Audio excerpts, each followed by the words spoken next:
ខ្ញុំស្លាប់ទៅហើយតែប្រលឹងនៅឈាមខ្ញុំអើយស្រែកហើយដាស់អស់ក៏លបត់ឲ្យភ្ញាក់ក្រោកឡើងមកជួយប្រយុទ្ធដៃកាន់អាវុធកុំចាប់នៅសត្វត្រូវយោចង្រៃជាតិយោទួពូជអាចចាំអើយកំហុសមានអ្នកក្លៀមទៅ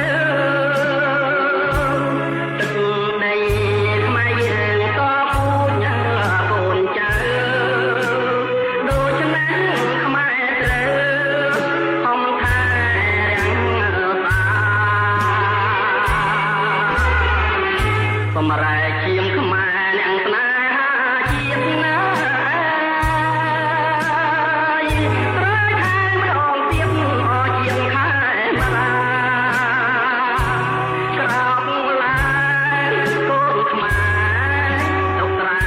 ចំការជួយវាយប្រហារចោលបងខ្លាយជាតិណា